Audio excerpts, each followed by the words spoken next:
Saturday plan చేయాలా. Saturday అంతా కూడా క్లియర్గా ప్లాన్ చేయండి. సర్టిఫికేట్ వెరిఫికేషన్ మేము ముందు మెరిట్ లిస్ట్ ఇష్యూ చేస్తాము. మెరిట్ లిస్ట్ ఇష్యూ చేసిన తర్వాత certificate verification, whether it starts on Sunday or Monday, will give you confirmation by tomorrow అనమాట. By tomorrow afternoon will give confirmation. Certificate verification Sunday ఉంటుందా Monday ఉంటుందా అనే అంశం మీద we are verifying in terms. Because sports నుంచి మనకి ఈ రోజే లిస్ట్ రావడం జరిగింది. So we generating the list ఏదైతే ఉన్నాయో మెరిట్ లిస్ట్ అన్నీ కూడా. సో అయిన తర్వాత ఇమీడియట్లీ మన సర్టిఫికేషన్ జోన్ ఆఫ్ కన్సిడరేషన్లో ఎవరైతే ఉన్నారో వాళ్ళందరినీ కూడా సర్టిఫికేట్ వెరిఫికేషన్ చేయడం జరుగుతుంది. One important aspect everybody should make note of ఏంటంటే, సర్టిఫికేట్ వెరిఫికేషన్ వచ్చిన వాళ్ళలో there will be high chance for the final selection, but there will be remote chance of some people might not be selected because వాళ్ళ second option get ineligible, second option vacancy ఉందా లేదో మనకు తెలియకపోవచ్చు.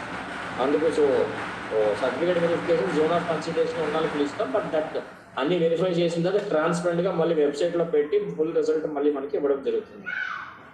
So DSC centres preparation ఎలా ఉందో DEOs 1 by 1 చెప్తా ఉండాలి. ఇప్పుడు మనకి ఆల్ 13 డిస్ట్రిక్ట్స్ ఆ టీమ్స్ అందరికీ ఓరియంటేషన్ ప్రోగ్రామ్ మీరు వెరిఫై చేసుకుంటున్నారా లేదనే అంశం మీద ఖచ్చితంగా చేయాలి.